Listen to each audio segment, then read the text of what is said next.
नमस्कार, म सहदेव। तर आजको भिडियोमा चाहिँ म एकजना यस्ता विशेष व्यक्तित्वसँग कुराकानी गर्दैछु जसले मलाई मेरो विगतमा एकैछिन फर्काउनेछ। वर्षौं अगाडि स्कुल पढ्दै गरेको समयमा म एकैछिन पुग्नेछु। त्यो भनेको म हेटौडामा प्राथमिक तहमा 1-2 कक्षा पढ्दाखेरिको समयमा म एकैछिन पुग्नेछु। किन त भन्दाखेरि अहिले म जोसँग बस्दैछु उहाँ हुनुहुन्छ मेरो गुरु, मलाई सानोमा पढाउने मेरो टिचर। उहाँसँग अहिले अमेरिकाको भर्जिनियामा भेटघाट भएको छ वर्षौं पछि। सुरुमा सानोमा छोड्दाखेरि चाहिँ उहाँलाई मैले केवल शिक्षकको रूपमा छोडेको थिएँ। अनि उहाँले पनि मलाई यस्तै हो यो विद्यार्थी भनेर त्यत्तिकै छोडिदिनु भएको जस्तो लाग्छ मलाई। तर अहिले वर्षौंपछि हामी भेट्दाखेरि चाहिँ मैले उहाँलाई एकजना कविको रूपमा पाएको छु र सायद उहाँले पनि मलाई त्यस्तै एउटा कवि मन भएको एउटा व्यक्तिको रूपमा सायद भेट्नुभएको हुनसक्छ। हजुरलाई यहाँ भेटेर मलाई साह्रै खुसी लागेको छ। हजुरलाई यो भेट अमेरिकामा होला भनेर त हामी सानोमा त कसरी कल्पना गर्न सक्थ्यौँ होला र। तैपनि यो भेट जुन केही समय अगाडि हाम्रो भेटघाट भयो, हजुरको मनमा कस्तो खालको कुराहरू खेल्यो त्यतिखेर? त्यो पहिलो अमेरिकामा आएपछिको पहिलो भेटमा चाहिँ मलाई त्यो बाल्यकालमा सँगसँगै राखेर पठन पाठन हुँदाखेरिकोबाट अहिले आकाश जमिनकै फरक अनुभव मैले पाएँ। किनभने हाम्रो देशबाट चाहिँ यो अब दिनरातकै फरक समय हुने ठाउँमा आएर आफूले सानोमा चाहिँ पठन पाठनको चाहिँ सिलसिलामा चाहिँ आफ्नो चाहिँ काखपल्टमा चाहिँ भित्रिएको राखेको चाहिँ विद्यार्थीलाई अनि यहाँ आएर धेरै वर्षको अनुभवी एउटा चाहिँ पत्रकार पुस्तकालयको अनुभवी शिक्षक पुस्तकालयको चाहिँ अनुभवी कर्मचारी को रूपमा र यहाँको चाहिँ विशेष जानकारको रूपमा पाउँदाखेरि म साह्रै नै खुसी महसुस है। ल मलाई त हजुरलाई भन्दा धेरै खुसी लागेको छ यसरी भेट्न पाउँदाखेरि। र सबभन्दा धेरै कुरा चाहिँ हजुरको यो जुन पुस्तक आदि मन्जरी, अब जो यतिखेर हामी जुन पुस्तक चाहिँ अब अमेरिकामा पनि एउटा विमोचन गरौँ, यसलाई एउटा किसिमको सबैको सामु पुगे जस्तो होस् भनेर एउटा सानो कार्यक्रम पनि हामी आयोजना गर्दैछौँ हाम्रै नजिकैको पुस्तकालयमा। यो पुस्तकालयमा यो पुस्तकमा हजुरलाई हुन त सबै कविताहरू हजुरलाई मनपर्ने कविताहरू हुन्छ होला। हाम्रो श्रोता हाम्रो दर्शकहरूलाई चाहिँ केही कविताहरू सुनाएर नै हाम्रो कार्यक्रम सुरु गरौँ, कुराकानी सुरु गरौँ। अब हुन त आफ्ना सन्तान सबै राम्रा, आफ्ना सन्तान सबै गुणी, आफै सबै प्यारा हुन्छन्। त्यस्तै यहाँ भएका 38-39वटा चाहिँ सबै कविता मलाई नराम्रा कुनै पनि छैनन्। तीमध्ये पनि चाहिँ छान्न चाहिँ मुस्किलै पर्छ। तर पनि चाहिँ यो सबै कविता पढ्ने समयको अभावले गर्दाखेरिमा कतिवटा भ्याइन्छ त्यतिवटा चाहिँ यसो चाहिँ यहाँ म प्रयास गर्छु। अब अरू धेरै कविताहरू छ। अब हजुरहरू यो भिडियो हेर्दाखेरि यदि हाम्रो कार्यक्रम सम्पन्न भएको छैन रहेछ भने चाहिँ हाम्रो कार्यक्रममा आएर पनि सुन्न सकिन्छ। अहिले चाहिँ केही कविता चाहिँ यही भिडियो मार्फत सुनौँ। धन्यवाद।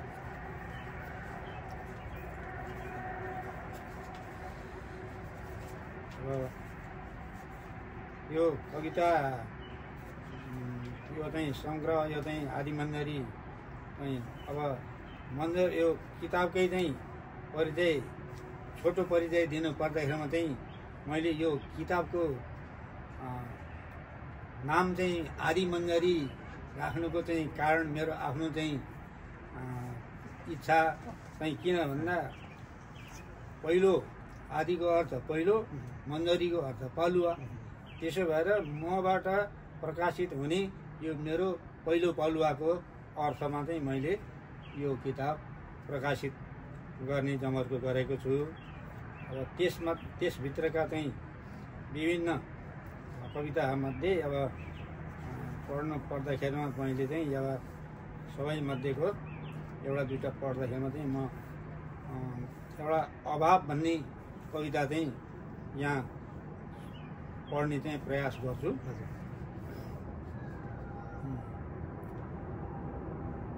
न्यायालयको अभाव छैन, केवल न्यायको अभाव। देशभक्तिको अभाव छैन, केवल देशभक्तको अभाव। कर्मचारीको अभाव छैन, केवल सदाचारीको अभाव। नियमको अभाव छैन, केवल सुनियतको अभाव। व्यवस्थापनको अभाव छैन, केवल स्वच्छ व्यवस्थापनको अभाव। नेताको अभाव छैन, केवल स्वच्छ नेतृत्वको अभाव। विद्वानको अभाव छैन, केवल विद्वताको अभाव। उद्योगको अभाव छैन, केवल औद्योगिक सुनीतिको अभाव। विभिन्नवादको अभाव छैन, केवल मार्मिकवादको अभाव। प्रतिबद्धताको अभाव छैन, केवल कार्यान्वयनको अभाव। भूमिको अभाव छैन, केवल सुसंरक्षणको अभाव। वन सम्पदाको अभाव छैन, केवल वन संरक्षणको अभाव। व्यक्तिगत हितको अभाव छैन, केवल राष्ट्रिय हितको अभाव। सहयोगको अभाव छैन, केवल सदुपयोगको अभाव। जलस्रोतको अभाव छैन, केवल सदुपयोगको अभाव। सांस्कृतिक सम्पदाको अभाव छैन, केवल संरक्षणको अभाव। बहुमूल्य जीवजन्तुको अभाव छैन, केवल सुसंरक्षणको अभाव। औषधीय वनस्पतिको अभाव छैन, केवल प्रयोगात्मक दक्षताको अभाव। हजुर, धेरै राम्रो। यो चाहिँ अब सरसर्ती हेर्दाखेरि चाहिँ हजुरले अब नेपालकै एउटा परिस्थिति लाई हेरेर चाहिँ लेख्नु भएको जस्तो लाग्छ यो कविता। वास्तविकतामा हो नै। किन भन्दाखेरि अब यसलाई चाहिँ मैले आफ्नो चाहिँ भावना प्रष्ट पार्न पर्दाखेरिमा चाहिँ मैले आफ्नो जीवनमा आफ्नो जन्मभूमिमा जन्मेर हुर्केर बढेर अनि अब मेरो चाहिँ जन्मक्षेत्र एक ठाउँ भएपछि म कर्मक्षेत्र चाहिँ मेरो अर्को क्षेत्रमा मेरो कर्मक्षेत्र भयो। त ती सबै जन्मक्षेत्र र कर्मक्षेत्रमा पुगेर जाने सुने बुझे पढे लेखे र भोगेका सबै कुरोलाई चाहिँ अध्ययन गरेर मेरो आफ्नो भावनाले चाहिँ नेपालमा यथार्थ यिनै अहिले मैले चाहिँ भनेका कुराहरू नै पाएको हुनाले हजुर हैन नेपालकै सन्दर्भमा नै हो। एकदम ठिक छ, एकदम राम्रो। अनि अब अलिकति अमेरिकाको बसाइको क्रममा अब हजुरहरू आएको पनि लगभग 1 वर्ष हुन लागिसक्यो र अब नेपाल फर्किने बेला हुनु पनि लागिसक्यो। अमेरिकाको माटोमा अथवा हजुरहरू घुमेको ओरेको बसेको माटोमा कविताहरूको वातावरण, कविता फुल्ने, कविता लेख्ने वातावरण केही कुराले इन्स्पायर गर्यो हजुरलाई? यसो केही लेखौँ जस्तो केही विषयवस्तुले इन्स्पायर गर्यो कविता केही लेख्नलाई? मलाई यहाँको वातावरणले कविता लेख्ने, कथा लेख्ने त्यो खालको चाहिँ सोचाइमा प्रभाव चाहिँ नपारेको छैन। तर म अहिले चाहिँ यो आफ्नो यो अमेरिकाको विषयमा भन्दा म अहिलेसम्म पनि नेपालकै विषयमा चाहिँ म घुमेको छु, म रङ बङ्गिएको छु भन्ने चाहिँ मलाई लागेको छ। हजुर हजुर। मैले अहिले चाहिँ लेखिरहँदाखेरिमा कविता लेखेको मैले अरू पनि यो किताबमा प्रकाशित भन्दा बाहेक मैले अरू कविताहरू पनि लेखेको छु र मुक्तकहरू पनि लेखेका छु। र यी लेख्दाखेरिमा म नेपालकै परिवेशमा चाहिँ म रुमलिएको छु। अब हजुरले जस्तै अब हामी सबैलाई नेपालको बारेमा के कस्तो छ भन्ने कुरो त धेरैले भोगिरहनु भएको छ, देखिरहनु भएको हुन्छ र कवितामा पनि त्यही देख्दाखेरि चाहिँ खासै नयाँ केही पनि आएन जस्तो छ पनि हुनसक्छ। तर यदि अब नेपालमा बस्नुभएको दर्शक श्रोताहरूले अमेरिकाको हावापानीमा पनि केही कविताहरू उहाँहरूले सुन्नुभयो भने ओहो इमेजिनेसन हुन्छ नि त।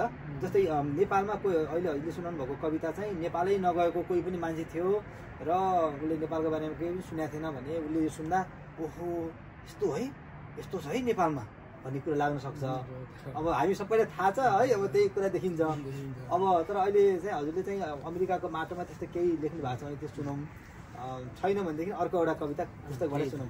ठिक छ। म अहिले चाहिँ खासै चाहिँ यो अमेरिकालाई प्राथमिकता दिएर मैले लेख्न नचाहेको होइन, मैले लेख्न चाहेरै पनि मैले समय दिन सकेको छैन। हजुर हजुर ठिक छ। अर्को एउटा कविता फेरि यहाँबाट एउटा सुनौ। अब चाहिँ अघि राजनीति भयो, एउटा के कुनै प्रकृति अथवा कुनै अरू केही विश्लेषणको छ कि?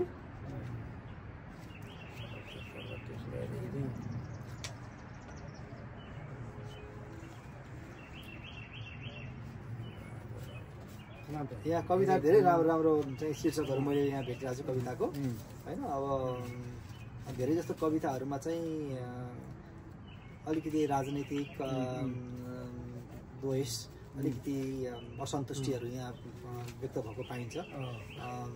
अब कुनै कुनै ठाउँमा हामी मत दिएका छौँ, कुनै ठाउँमा हामीलाई याद गरिएन, वास्ता गरिएन भन्ने कुराहरू चाहिँ धेरै खालको चाहिँ गुनासोहरू चाहिँ यसमा भेटिन्छ। अब अर्को कविता अब यसमा अर्को चाहिँ एउटा मेरो आफ्नो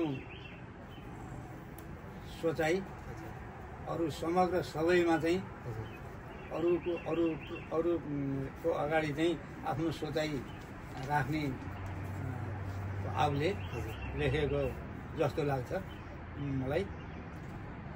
यसो गर्दा ठिक होला भन्ने चाहिँ आफ्नो सोचाइमा आधारित अनुरोध भन्ने शीर्षक राखेर सबैलाई चाहिँ अनुरोध गरे। हुनैपर्छ, गर्नैपर्छ भन्ने जबरजस्ती भएन।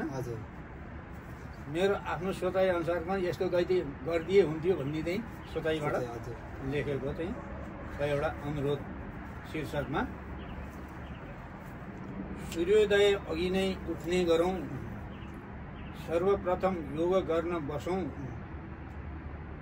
पर्याप्त पानी पिउन नबिर्सौँ, शौच कर्मपछि स्नान तर्पण गरौँ,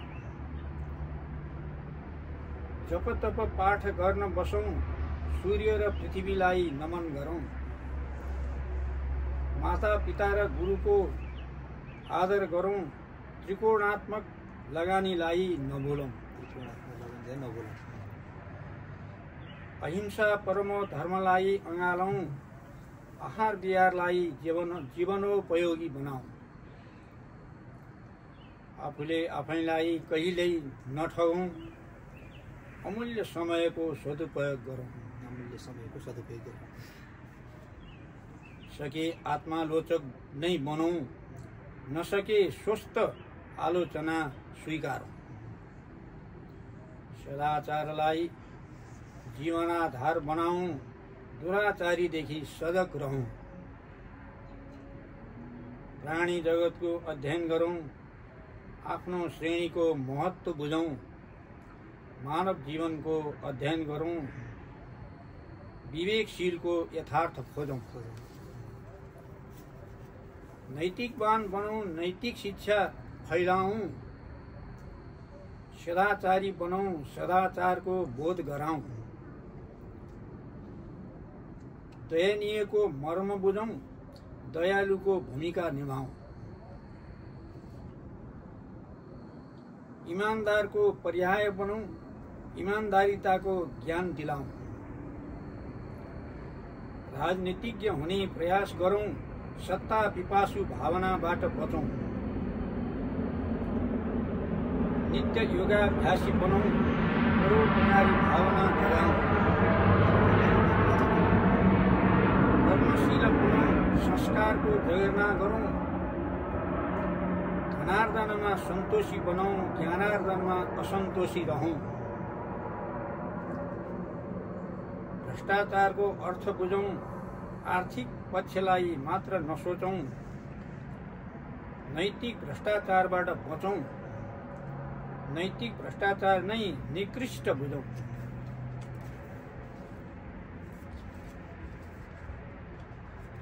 सदाचारीको उदाहरण बनौँ, लोकाचारबाट नबाहिर्यौँ, सामाजिक वातावरण अध्ययन गरौँ, समाजमा सद्भावको महत्त्व जगाऊँ,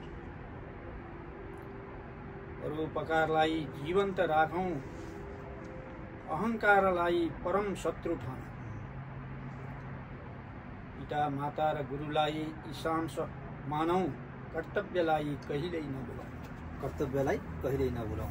आज म कुराकानी गर्दैछु आदि मञ्जरीका सर्जक शम्भु प्रसाद आचार्य। उहाँ आदि मञ्जरीका सर्जक मात्र होइन, मेरो गुरु, मेरो शिक्षक। मेरो बाल्यकालमा मलाई यो कह ग घ अ आ इ सिकाउने पनि उहाँ नै हुनुहुन्छ। उहाँसँग यसरी अमेरिकामा भेटघाट भएर यसरी कुराकानी गरेर यो भिडियो बनाउने जुन सौभाग्य मलाई प्राप्त भयो, यसको लागि म हजुरलाई धेरै धेरै धन्यवाद दिन चाहन्छु। यस्तो मौका फेरि पनि जुरोस्। यो कविताहरू अझै पनि हामी सुन्ने नै छौँ। आजलाई चाहिँ हामीले 2टा कविता यो भिडियोमा राख्यौँ, अरू कविता पनि हामी भिडियो बनाएर राख्छौँ नै। हजुरलाई अन्तिममा हाम्रो यो कार्यक्रम हाम्रा साथीभाइले पनि हेर्न सक्नुहुन्छ। हजुरले सानोमा पढाउनुभएका हाम्रो वंशगोपाल माध्यमिक विद्यालयका धेरै साथीहरूले पनि यो भिडियो हेर्न सक्नुहुन्छ। के छ उहाँहरूलाई यसो केही अन्तिममा हजुरले सम्झना स्वरूप के भन्न चाहनुहुन्छ? मलाई यसरी यो अमेरिकाको एउटा चाहिँ हाम्रो नेपालीको लागि साह्रै दूरदेश, पहिले चाहिँ दुई चारवटा डाँडा काट्ने बित्तिकै त 7 डाँडा काटेर जाने, मुगलान जाने भन्ने चाहिँ अर्थ लाग्ने चाहिँ हाम्रो देशको सिलसिलामा यो दूरदेशमा आएर 10 घन्टा 12 घन्टाको चाहिँ समयान्तरको ठाउँमा आएर यसरी आफ्नो बाल्यकालका विद्यार्थीलाई यसरी सक्षम व्यक्तित्वको रूपमा यो देशमा आएर कुराकानी गर्न पाउँदाखेरिमा र यो खालको चाहिँ जानकारी, यो सक्षम व्यक्तित्व मेरो अब पूर्व विद्यार्थी, अहिले चाहिँ मैले चाहिँ साथीको रूपमा चाहिँ हेर्नुपर्छ। यसरी यो व्यक्तित्वको मार्फत यो सबै मेरा परिचित सबै महानुभावहरूमा यो जानकारी पुर्याउने चाहिँ यो सहयोग गरेकोमा साह्रै खुसी व्यक्त गर्दछु। हजुर एकदम ल, हजुरलाई धेरै धेरै आभारी। फेरि भेटौँला। हस्, नमस्कार। स्व आशीर्वाद।